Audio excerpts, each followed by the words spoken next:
Okay, so we're going to go ahead and continue on with the chapter 15 notes, which is on random variables.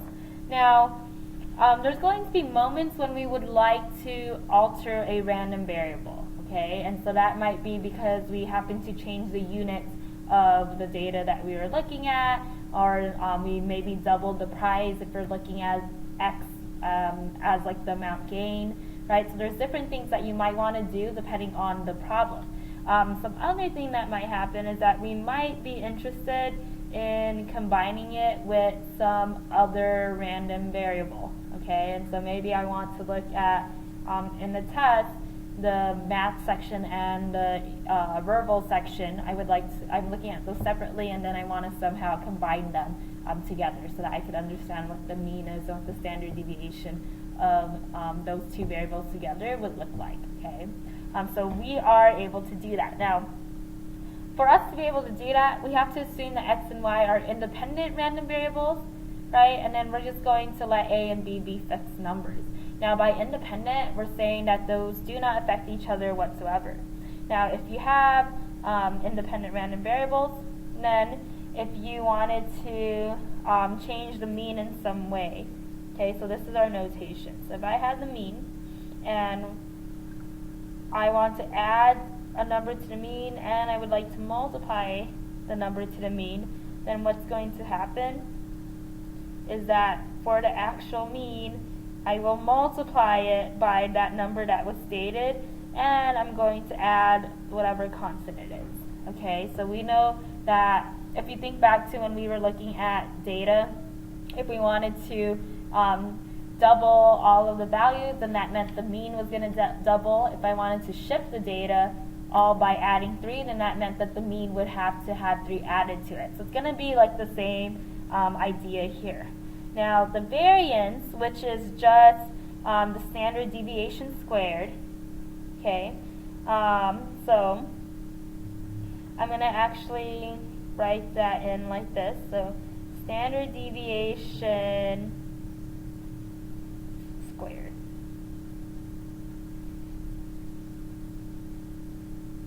Okay, now for me to be able to think about this,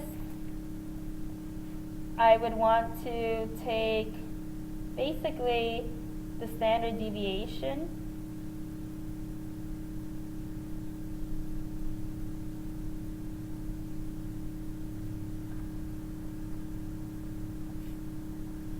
okay, so I have the standard deviation. If I wanted to add a value and multiply, what's going to happen is that I just care about the multiplying, okay?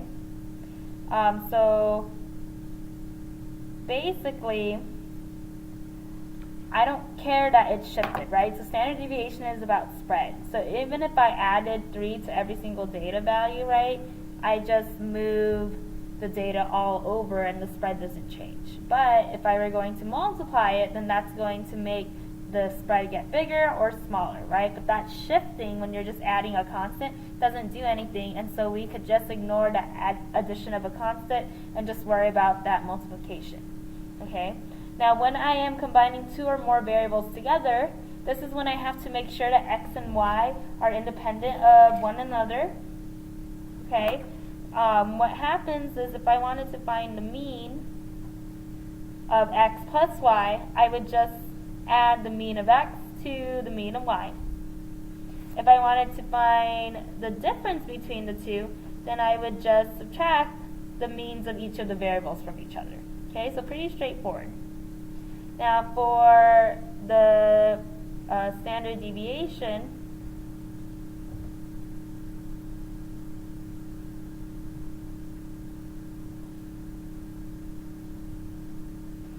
this is going to look like this. Okay, so if I wanted to add the standard deviations of 2 variables, I am going to square each one, okay, and then take the square root. Okay, so this is specifically the standard deviation. If I wanted just the variance, then I wouldn't take the square roots of it. right? Now, something that's interesting is if I'm just subtracting variables, this actually doesn't change. I'm still going to square these and then add them to each other and then take the square root to find the standard deviation. Okay, so these are just the general rules. I'm going to go ahead and start doing some examples so that you can see it put into use, and then it'll make more sense what we're trying to say with these rules. So if I read this, this says that the random variable x has a mean of 6.2. So random variable x has a mean of 6.2, and it has a standard deviation of 3.1. Find the new mean and standard deviation if we multiply by 3. And so that's saying that you're going to multiply the random variable by 3, right? And so this is just going to be 3 times the mean of x, which is just going to be 3 times 6.2, which equals 18.6. Okay, so I'm just going to multiply the mean by 3. The standard deviation, I want to multiply the variable by 3, so the standard deviation of 3x is just going to be 3 times the standard deviation of x, and that's just going to be 3 times 3.1, which is 9.3. Okay. Next problem. So I want to find the new mean and standard deviation if we subtract 10. Okay, so the mean of x minus 10. Okay, and so I will literally take the mean and subtract 10 from it. And so I have 6.2 minus the 10, and that's going to equal negative 3.8. Okay, now for standard deviation, so here's where it gets interesting. I want to have the standard deviation of x minus 10. That is just going to stay as the original, 3.1. Okay, so again, the reason why is because if you think about standard deviation, if I'm just shifting everything down 10, I'm shifting all of the random variable lower, but the spread of those did not change, right? So that standard deviation is going to remain the same. Okay, next one. So I want to find the new mean and standard deviation if we multiply by 5 and add 10, right? So mean of 5x plus 10, right? I'm multiplying by 5 and then I'm going to add 10 to it, and so that's what I'm looking at. And so that's just going to be 5 times the mean of x plus 10, so 5 times 6.2 plus 10, and that's going to equal 41. And now for the standard deviation, we want the standard deviation of 5x plus 10. And we know that adding 10 doesn't do anything to it. It's the multiplying which is going to make your spread bigger. So 5 times the standard deviation of x, which is just going to be 5 times your 3.1. And so that is going to be 15.5. Right? So that's when I'm just looking at one random variable at once, right? So this next one, I'm going to explore when I'm trying to combine two random variables together. And so for this one, I have a random variable y. So the mu of y is 3.4.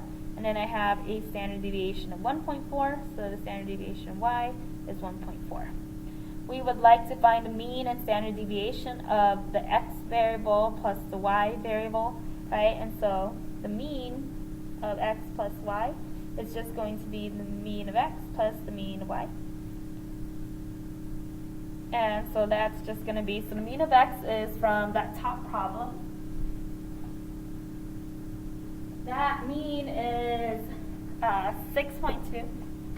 And then the mean of y, which is what we just got here, is 3.4. And so I'm just going to go ahead and add those up, and we get 9.6. Now I want to find the standard deviation of x plus y. Okay, and so what I am going to do, right, is I'm going to go ahead and look at my formula here.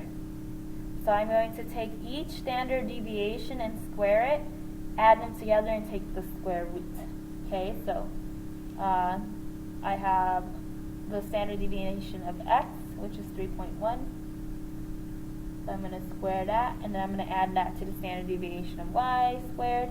So that's 1.4 squared, and I'm going to go ahead and take the square roots of that. Right? Now, once I have that, then I am going to go ahead and just punch that into the calculator, and we will get that we have a standard deviation of 3.401. Okay. Again, so standard deviation is just important to us because it just gives us an idea of the spread, right? So depending on the problem, if we have a bigger standard deviation, that may be a good or a bad thing depending on that scenario, right? So these formulas, so the understanding how to find the standard deviation when you have two random variables put together, that's not something that's going to be on your formula sheet. That's something that needs to be memorized, okay? And then in terms of like adding the means of two variables, that's also something that just needs to be memorized. So not on the formula sheet, but we have to have an understanding that we're able to change our mean and variance depending on what we decide to do, okay? Because we might need to, like we might want to double the price, or we want to change units and that kind of thing, okay? So we'll go into some real life examples as we continue, but we just want to make sure we understand how to use the rules. So for 2b, I want to find the mean and standard deviation of x minus y. So I want the mean of x minus y, and so that means I'm going to take the mean of x, and I'm going to subtract the mean of y. So the mean of x is up here, 6.2, minus the mean of y. We just found that was 3.4. Not found that. They just gave it to us. So 6.2 minus 3.4, and now our mean of x minus y is 2.8. And then in terms of standard deviation, x minus y, okay, your standard deviation is actually going to be exactly the same as adding them together. Okay, so that's just a special property that this has. Part C, I want to find the mean and standard deviation of 2x plus 3y. So mean of 2x plus 3y, that's telling me I'm going to multiply the mean of x by 2, and then I have to multiply the mean of y by 2, and then I'm trying to combine them together by adding them, so I would add those two together. And so now I'll have 2 times 6.2 plus 3 times 3.4. Punch that into your calculator, and you're going to get that your mean of 2x plus 3y is going to be 22.6. Okay, and then we have our standard deviation. So the standard deviation of 2x plus 3y is equal to, so I am going to multiply the standard deviation of x and still square that, and I'm going to add that to 3 times the standard deviation of y squared. Right, so I'm using this general formula still, but I'm taking into account that I'm multiplying out each of the variables, right, and that's why I'm inserting it in like that.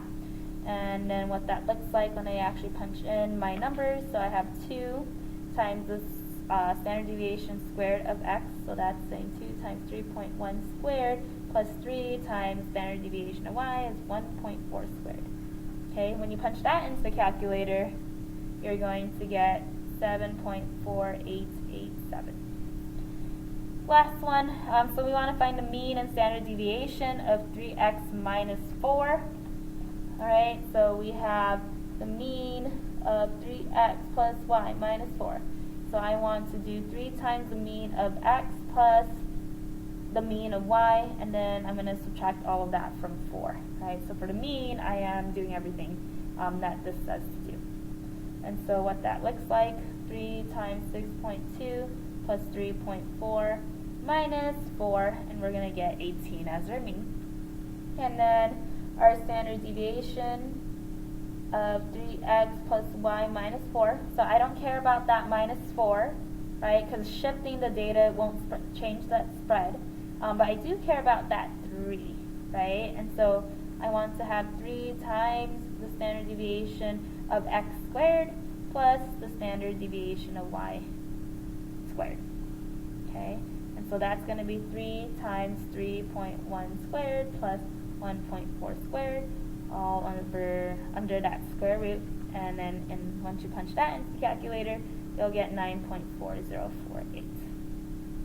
Okay, so that is all of the rules that are being applied, right? So we could just have a general idea of that. Okay, so why does something like this matter to us? So let's go ahead and do an example. Alright, so here's another game for us. A single dice roll. A single dice is rolled and the following occurs. We roll a 6, we're going to get 40 points. Roll a 4 or 5, we get 10 points. And then if we roll a 1, 2, or 3, we get 0 points. The first thing we're going to do is go ahead and write out a probability distribution. Okay, so this is what we have been doing. So I have x and I have probability of x. I'm going to go ahead and define x, so this is going to be important. So I'm going to let x equal points gained. Okay, so those are the points gained. So we can get 40 points, we can get 10 points, or we could get 0 points. Okay, now for us to get 40 points, we have to roll a 6. The probability of that is 1 over 6. For us to get 10 points, you have to roll a 4 or 5. Probability of that is 2 out of 6. For us to get 0 points, I roll a 1, 2, or 3. That's going to be 3 out of 6. Okay, so we have that. Now, the next thing we want to do is find the mean and standard deviation of the game. Right, so the mean of x is the expected value. Okay, and so if you were going to do it by hand, right, you would multiply each x value with its probability, and then you would find the product. Or you could do it on the calculator, which I'm going to do, so that we can just keep practicing that and seeing it again and again. So the first thing I have to do is go into my list and enter all of that data. Now on list 1, I'm going to put the possible values of x, so 40, 10, 0, and then list 2, I'm going to go ahead and put in the probabilities. Okay, so I have it all mapped out here. Then I hit stat, go to calc, one variable statistics, list 1. The list, right, is going to be my x value, so that was in list 1. My frequency list, which is the probabilities, was in list 2, so I'm going to put that there. Enter, enter, enter. And then we get that we have a mean of 10. Okay? And then the other thing that we get, we have a standard deviation of 14.14. So I'll just write that down so we have it. And the units for these, this one and this one, are points. Okay, so suppose the points are doubled, find the new mean and standard deviation. Now instead of having to go back over here and make a new probability distribution table where I say that you get 80 points, 20 points, or 0 points, right? And then have to calculate it all over again. Instead, I could just manipulate the mean that I already have. So I'm going to double the points, and so basically I want to find the mean of just multiplying the random variable by 2, right? So that's what's happening here. And so that we know is just 2 times the mean of x, and so 2 times 10 will get us 20 points, right? So the problem just got faster knowing these transformation rules for these particular values. Right? Otherwise, you could have fun and make this yourself again, right? But you don't need to.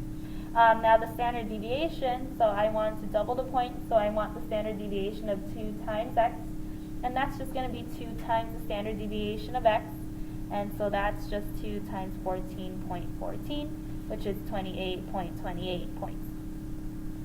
And that's it. Okay, next. Suppose the game is played twice independently.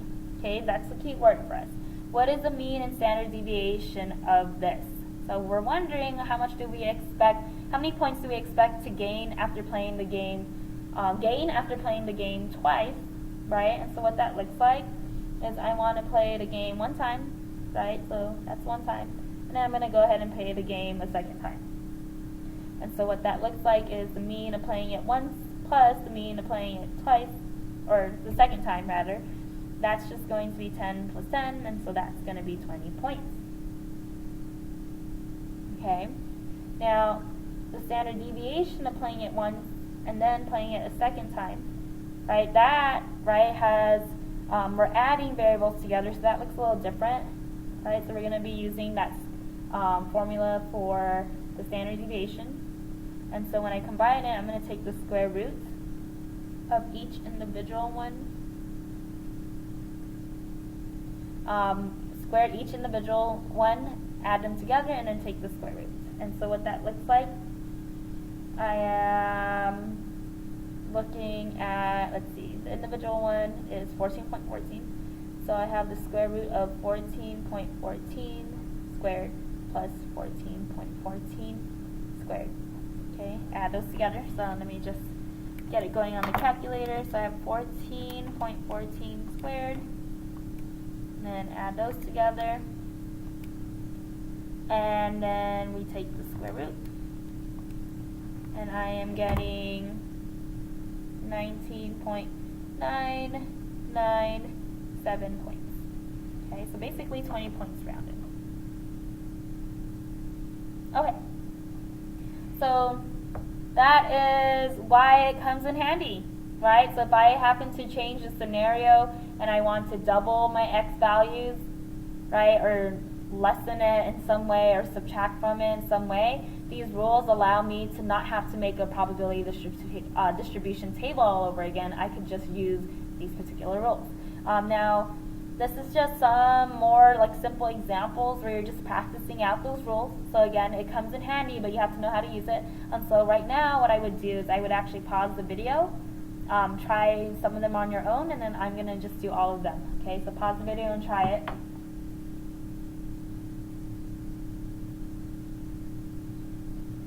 Okay, so let's look at number one. So suppose that x is a random variable with the mean of x equaling 10 and the standard deviation of x equaling 2.